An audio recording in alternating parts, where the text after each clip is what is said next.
मित्रांनो नमस्कार. का तुम्ही बघितले असाल आपले शेळे आता रानामध्ये मोकळे सोडून दिले आहे. तर व्हिडिओ पूर्ण बघा तरच समजेल आपल्या शेळ्यांना. खूप शेळ्या चालत असताना कोणता टाईम खराब करावी, कोणत्या टायमाला शेळ्या सोडावे, ती शेळ्या आणखीन चरतील आणि शेळ्या खूपच पिल्ले आणखीन देतील.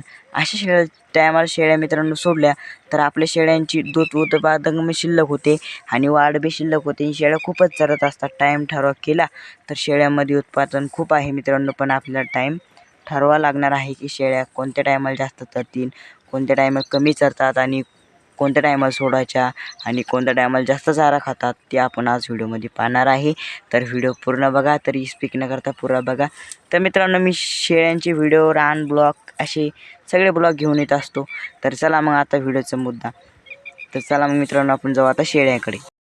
तर मित्रांनो आपल्याला पहिली गोष्ट काय करायचं, आपल्याकडे शाळूचा चारा जर असला शेळ्यांसाठी, त्यांसाठी खूपच मस्त आहे मित्रांनो शाळूचा चारा. पण म्हणजे कसं काय की आपल्या शेळ्या शाळूच्या चाऱ्यामध्ये चांगलं प्रोटीन राहतं मित्रांनो, ज्यानं संध्याकाळ सकाळ जर आपण एक पेंडी जर तर मित्रांनो आपल्या शेळ्यांसाठी चारा पण खूपच चांगला आहे. तुम्हाला सांगितलं असेल की त्यांचं प्रोटीन खूप असतं त्याच्यामध्ये. तर दुसरा मुद्दा आहे मित्रांनो आपल्याला व्हिडिओमध्ये की कांडेगोळ जर असलं शेळ्यांना, त्याच्यावर खूप चरतात शेळ्या आणि सोडायचं काम म्हणजे मित्रांनो शेळ्या कधी बी आपले शाळूचा चारा असो नाहीतर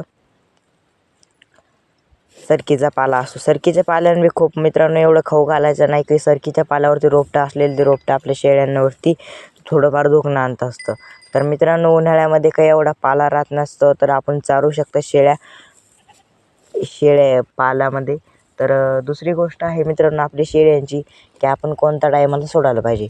तर मित्रांनो शेळ्या आपण सोडल्या पाहिजे सकाळी 8 ते 11, तर संध्याकाळी 3 ते 4, 3 ते 7 यापर्यंत टायमापर्यंत आपण शेळ्या सोडल्या पाहिजे.